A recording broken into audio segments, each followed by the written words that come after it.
Hello and welcome to a video about Ravenwing. It's going to be about Dark Angel's Tactics, and it's going to be over the course of 3 videos. I haven't used Alliance Blade Strike Force yet, so I'm going to avoid doing that one yet. Hi, I'm Cool Imp. Some people call me Justin. I get called other names in impolite company. But what we're going to be discussing today, out of my 3 videos, it's going to be kind of an intro video, Ravenwing. Next video is going to be Deathwing, followed by Ironwing, Greenwing, whatever you choose to call it.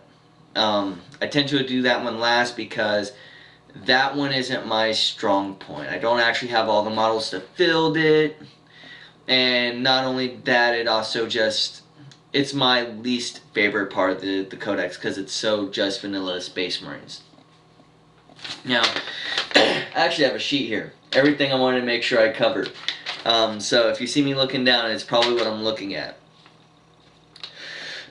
Now, the reason I'm doing this video is I saw some bat reps, and the few that are actually out there where they're using the Ravenwing, they never jink. Nope, not one little bit. That rerollable save is super important, and I know this is something that's probably discussed widely in circles where there's more Dark Angel players. But in this area, I'm one of the handful, maybe 5 or 6 people that play it. And I'm in San Antonio, Texas. And if you're in San Antonio, Texas, play Dark Angels, go ahead and comment. Let me know. Maybe we can get together and see how the game plays. Now, some of these are going to be my tactics versus general thoughts. I use for me, it all depends on the army I'm playing. If I'm playing a Horde army, I will drag them out across the map. Because most Horde armies move 6. I move 12. My guns have either an 18 to 24 inch range, and I can just keep you at distance and whittle you down. You have to keep coming to me, and then once you're whittled down, I can assault the unit, back out, and just repeat the cycle at tedium. Hit and runs is something I do a lot in forces where you're expecting a blob of units to multi-assault and keep everything tied up. I'll leave one unit in there. You take a model. I'll back out, recharge in, get all those hammer rafts, and just watch slowly as your army gets whittled away to nothing. A couple of things, and I'm gonna, like I said, I'm gonna be looking down here at this sheet to make sure I cover everything. One of the things that I noticed in some of the videos is spacing. And this can go with Assault Marines too, because they have the jetpack so they can move 12 or move 6. But you don't have to be within 12 inches. Yes, rapid fire is awesome. 2 shots, same type of weapon profile. You can whittle down those troops quickly. However, and I say however very specifically, if you can keep them at range and they're shooting 1 shot, you're shooting 1 shot, and you're just having this back and forth where they can't really hurt you because a lot of weapons are just strength 4, Tau being the exception in this one because they have a lot of strength 7, strength 8, and all that stupid AP. You can keep their shots to a minimum while maximizing yours. One of the things that I really saw in some of these videos is they have a good lane onto a target, and what they do is they hold back, they move up 3 or 4 inches. Well, now they can't charge me without having to make an 8-inch charge, but why don't you just charge them instead? They can't shoot at you anymore. You can jink into the assault. Then you don't have to worry about jinking during your next shooting phase because you're going to tie them up for their turn as well. One of the things that I don't see a lot is setting up a good ambush. And so what you'll see is they'll sit there and they'll play the drag them out a little bit game. But they won't take the high priority units and pull them into an ambush. So your Grey Knight Purifiers Yay! All of a sudden they get assaulted by 3 different units. Normally a squad of Black Knights, a Ravenwing attack squad, and a Ravenwing bike squad, and you can just whittle them away at nothing. The hammer of rafts in most cases will just absolutely decimate them, depending on how well they're rolling. I roll horrible, so you'll see a lot of ones for me on that assault, and a lot of luring. You just have to make it presentable to them. Get them out of their location. If they're up inside of a building, don't even bother with them. Just get up on the side of the building, come around, and right up the side of that wall. Since you can assault through buildings and you can assault up the other levels, what's that sound on the steps is kind of scary for any other army that wants to just sit there and hide in buildings all day long. One of the emphasis I have written down here is taking objectives. This is more for Maelstrom of War games, but you have the mobility to get around to almost everywhere on a 6x4 table from the center of that table. So there should be no reason you can't get in there, hit it, knock whatever's off if you got the good dice for it, take the objective for the turn, and the next turn get away from it if you're not going to be able to, if you don't need it for the next turn. Same thing goes with relics. You can get in, grab the relic, and just keep pulling it out. If you're smart, I'm going to get to that because that's the next thing on my list is some of the unit choices to work with. You can actually pull that out 6 inches at a time, throw your other models in the way to form a shield, and if they try to go ahead and charge in, you can take care of it. This is one of my unpainted models. Look at that base. You can literally form a line around a unit with the relic and just skirt it away. Hide it behind a building, wait until the game's over, and just absolutely pull them out. Come on, pull them out. Follow me. It's a little bit I've only played one full-on Maelstrom of War game. It was during a play as written tournament where only 4 people showed up. I think there's other tournaments elsewhere, and maybe people just spent time with their family. I don't know what was going on, but it was a really slow day at the store, and the tournament was kind of. I played a good opponent. It was just kind of lackluster because I was hoping to get in that second game, really fill out what was going on. One of the players dropped out in a 4-person tournament that either leaves 2 people left to play with 1 person taking a bye, or just blah. We kind of ended it. For our army, for any type of fast-moving army, one of the things I really want to point out is target priority. And I really want to emphasize this is because AP 1, 2, and 3 suck. I've played way too many Tau lists that drop the marker lights on, reduce my kill my cover, and they're shooting all their melta plasma guns at me, and I just watch an entire unit get wiped off the board with a single round of shooting. Prioritize AP1, AP2, AP3 first. You could prioritize marker lights, but sometimes that doesn't work out because the Riptide is still hitting you hard every turn, and it's like, okay, and you're dead. And if anyone else has target priority and they have different thoughts on it, go ahead, leave comments, blah, blah, blah.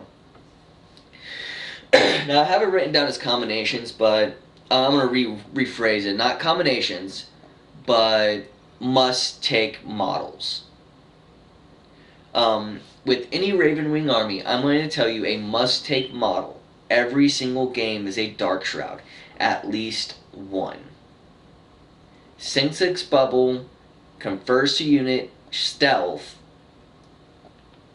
and you cannot be overwatched if you assault as long as one model from the unit is partially in that bubble.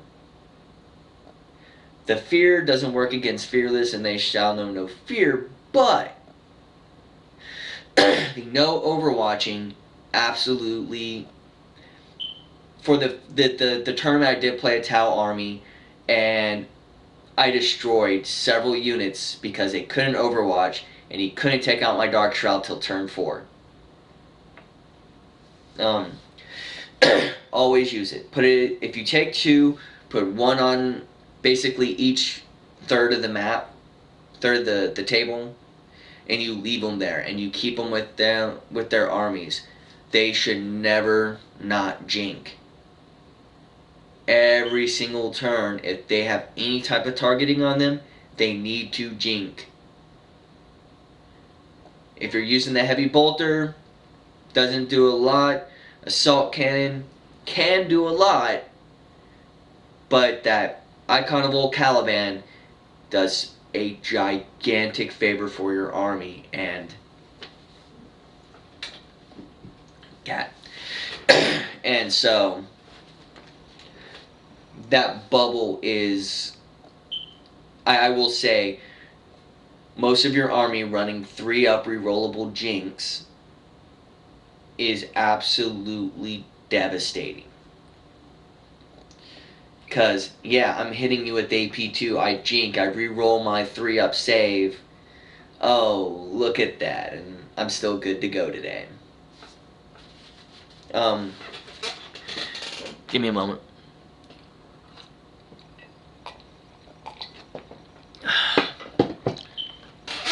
Next thing on my list is, I saw a few posts and Bolter Chainsaw Daka about running a straight up Black Knight list.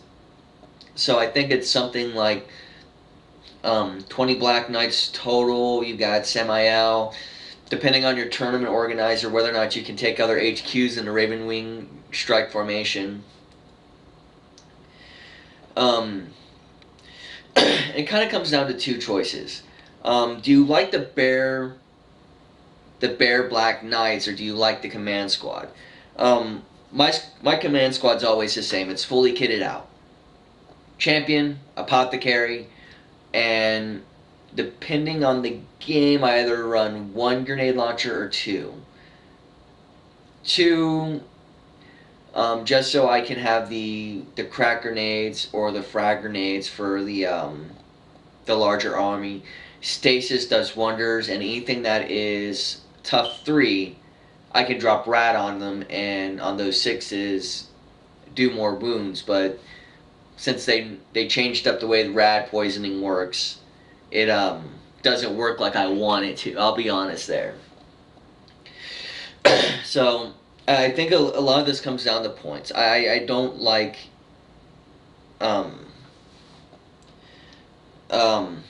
Bear Black Knights as much as I like a command squad. Because with the command squad, I can run 6 bikes. I've got the apothecary in there, so feel no pain. I've got the champion with his sword that is no longer unwieldy. You can rend and penetrate. If you're lucky, you can glance armor 14 with the Corvus hammers. So there's a lot that can be done with Barebone Black Knights, but with the command squad, you do have the advantage of the apothecary, the champion. The champion has pulled his money before. I will say that right now. Even before they changed the sword from being unwieldy to not unwieldy, it still did a great job every time it got into close combat. He just had to survive that, because a lot of times it ended up going with something with AP2. He just had to survive that first round. I mentioned it already though, and I'm gonna go back, and the the Black Knights, and I know I mentioned it a moment ago, but the Black Knights in as a straight up army, I don't think will work. You don't have enough models to competitively fight against um, any other army but an elite army. So low model count armies, you might do fine, but anything that has lots of shots, it's the same principle that everyone uses to take down Terminators. Fire at it till it falls. And I think you can maybe, or I'd have to actually sit down and do the math on it.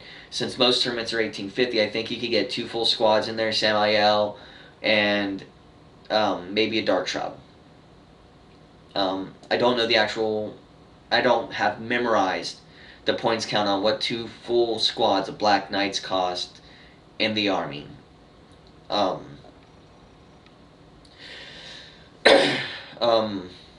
Other HQs on bikes. This is something that I've seen debated a lot, and I'm gonna say this: in San Antonio, our local group that runs it, almost every single tournament that I know of, is Red Star Gaming. What they have said about it is it seems like a gigantic oversight on Games Workshop's, and that you don't give Ravenwing to an interrogator, chaplain, what have you, that can take a bike.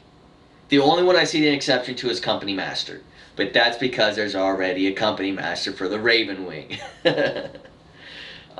So check with your local tournament organizer, see what they say about it. The Jink, because we had a long-standing argument on Facebook for a while. Yeah, I wouldn't even call it an argument. I'd say it was an honest discussion about which save was better, the 3-up armor save or the 4-up rerollable Jink for just the standard bikers. Talk to them, find out what they say, what their idea of the ruling is. Most of the people I talk to say the book says you have the advantage of taking the best save. It doesn't say you must, but it says you have the advantage of taking the best save at all times. So, with that being said, see what their opinions are on the matter, and see how they want to run it if you're going to run a lot of just bikers. I like the rerollable part. Since I normally use a Dark Shroud, a lot of the times my rerollable is still 3. Since I run a command squad and I run Samael with a regular bike squad, I normally only have 1 or 2 units that doesn't have that 3 rerollable Jink. But check with your tournament organizers. I have an interrogator chaplain I love to run on a bike. I have a librarian that I'll occasionally bring to a game, but not often. Depending on Red Star Gaming has said you can take your HQs on bikes. I need to actually ask them what their exact ruling is on it, because if it takes away Deathwing, some of the units I probably won't want to take on a bike. Next thing on the list, flyers. Dark Talons are viable. Take them. I've gotten to fire the Rift Cannon, I think, maybe 10 times total throughout games. A couple times I've had to jink as I've come into the game and just didn't get a chance to actually fire it off. But out of the 10, maybe 12 times that I've gotten to fire it, I've had to convert 6 times into the vortex. And the vortex just running around on that table can be absolutely devastating. In the tournament, the Players Written tournament, they sat outside every single unit. It only landed once on a hammerhead. And because of a bad roll, it only took off 1 whole point. But other than that, it performs incredibly well now. Bombing run in, drop the stasis bomb on a unit, have your Black Knights or even a regular bike squad or even an attack bike squad charge in, and you should just mop up that unit. More importantly, you can essentially use that bomb to assassinate characters and high value targets. And that makes a lot of difference when you think about it in the end about how much you can just do with that. Um, right now I'm still taking Dark Shroud and I'm still taking the Jet Fighter. The Jet Fighter is sort of anti-air because I keep it with the Avenger Mega Bolter, and so you have to kind of get around on the rear armor of something, and you know that doesn't happen a lot with flyers, but I still use it for anti-infantry. I use it to just mow down squads I don't like. Pathfinders. Terminators. Anything that I just want to keep putting shots on till it falls. I'll use that instead. Heavy bolters with it, the missiles. Now that we have missile lock again, works really well. I haven't played a lot of low points games. I really haven't. So I can't say how to best optimize your points.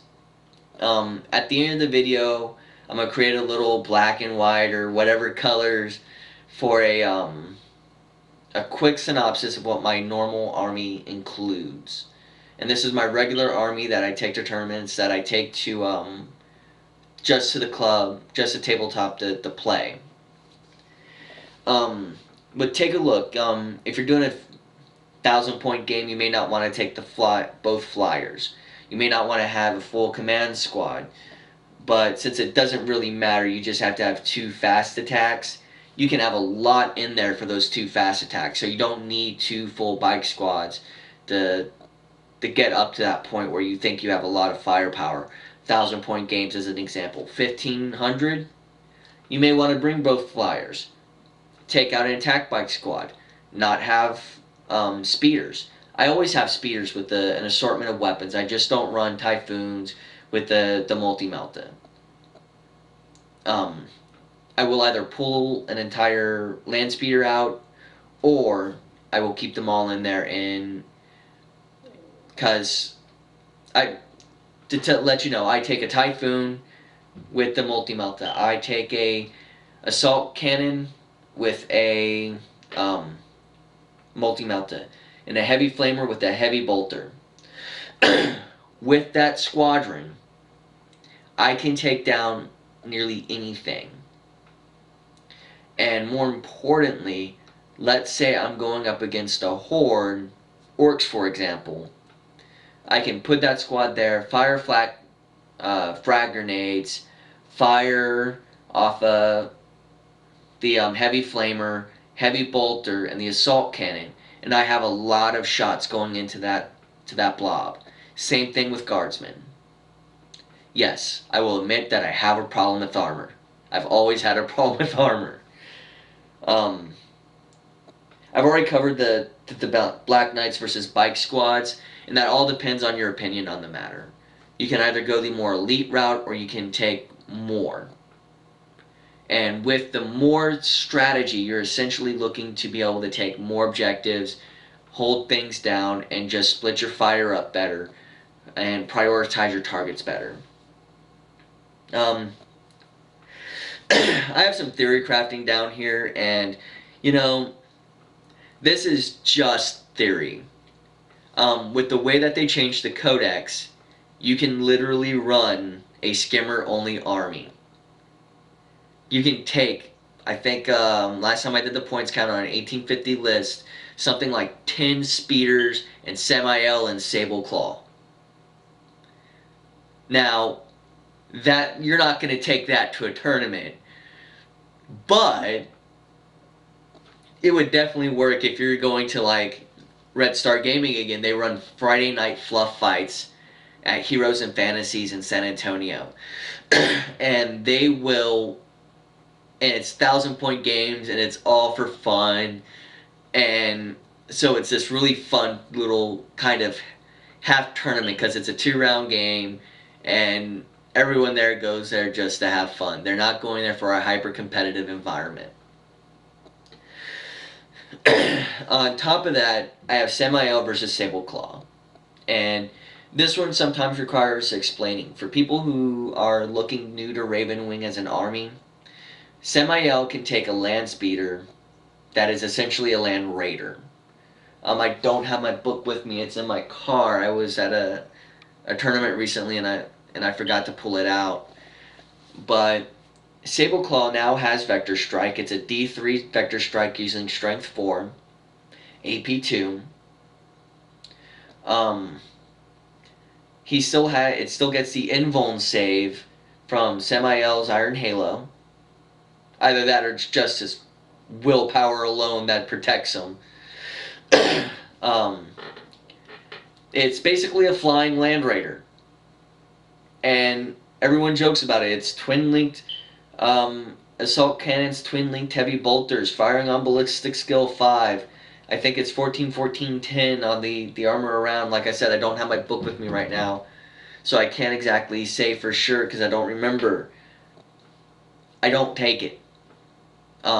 Even if I was inclined to, even if it was something that fit the theme of my army, which is an all-bike army pretty much, except for the few speeders and the few flyers that I have, I like being able to attack back in close combat.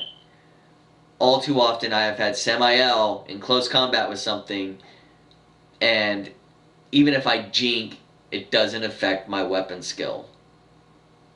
So, I like the plasma cannon. I'll stick with the storm bolters.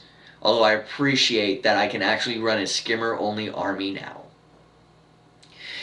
And the last things I have is personal experiences and my final thoughts.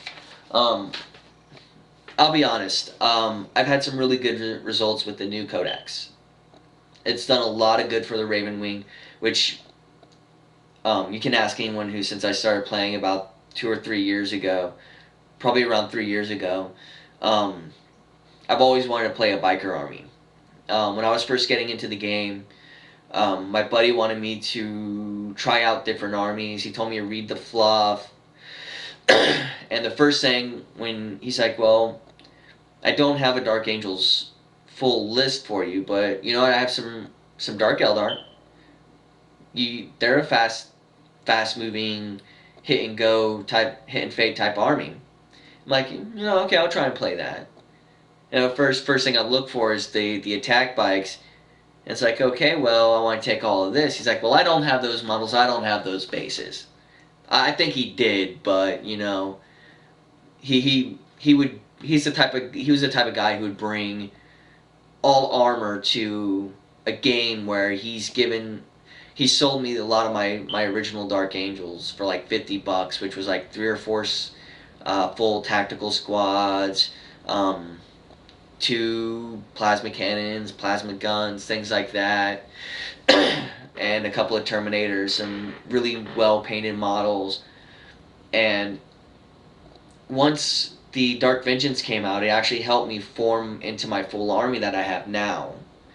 And I haven't looked back once I got my Ravenwing, because I traded off all except for 1 squad of my Deathwing, so I could have my Ravenwing proper.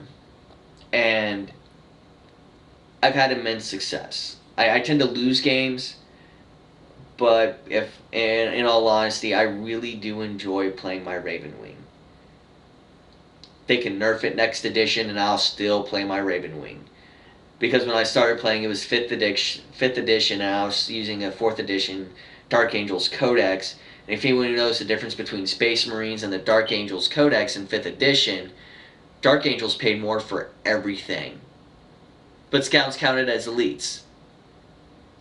So, my personal experiences, I've lost most of the games. I've tabled a couple of people because first turn determined everything in that game. And so I'm having really good success with them. You'll see in maybe the next couple of days, I'm going to post a battle report from a narrative campaign, and I'm not going to spoil the ending for you, but the codex really helps out with the way that the army's played. And the reason I'm doing all 3 wings for these Tactica videos is I'm going to be playing in that narrative campaign less of my normal army, which is straight pure Ravenwing, and I'm going to be having some mix in there so it fits more of a narrative setting. Because, and I will tell everyone this who questions me on it, show me at any point where the entire Ravenwing, Deathwing, or just tactical Marines were used. There isn't one. The only case was the... Oh, shoot. I know this story. I just don't remember what it's called. It's when the Deathwing went back to one of their recruiting worlds, found it infested with gene stealers, and they painted their armor white to match the symbolism that they were going to die today. And they ended up winning the planet without Exterminatus, but still. That's the only time, and even that could be say that it wasn't probably pure pure Deathwing. It was probably a small contingent of it. If you take a look at game terms, probably around 500 points worth of models that was there and defended that base until the rest of the Dark Angels could show up. And that was the thing, is the rest of the Dark Angels showed up. The Codex really has an emphasis on synergy. Deathwing working with Ravenwing, Ravenwing working with Greenwing. The Lion's Blade Strike Force gives us some very good options on how to handle things. Raven Shield, once I get to the Greenwing, that right there makes it worth taking it if you take Ravenwing in that pure tactical army. My final thoughts are, if you're looking to getting into the game and you're looking through videos, you're looking at tactics, the army plays very well. It does a really good job at what it does. If you have good dice rolls, even better. I have horrible dice rolls. Anyone can attest to it. And once I share this on Facebook, I'll probably have a couple people point that out and say, yes, I've seen this guy roll 13 ones on armor, on tactical Marines for AP4 shots.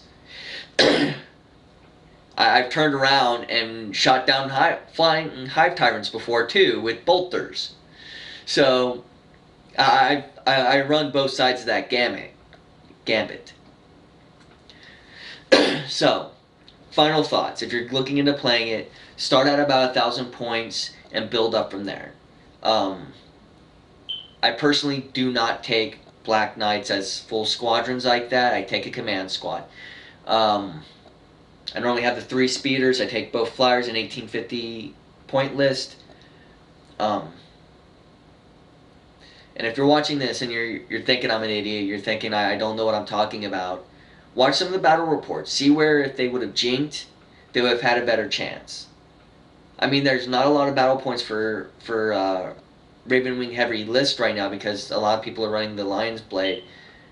But I'm telling you, this is the army I've played for 2 years, and I know it well. With the rerollable jinking will probably save you more often than not. Any thoughts, questions, concerns? Let's start a dialogue. Comment, like, share, blah, blah, blah. And even then, you know, think about, if you're really looking into it, this is what I'm saying. It's successful for me. And I've had games where I didn't have my army far enough close to the enemy, and they dropped a strength 10 AP2 ignores cover template on me. And everyone was a wound, so I lost my Dark Shroud turn 1, I lost a full squad, and 2 attack bikes on turn 1. But then again, I've turned around and... Oh, what army was they playing?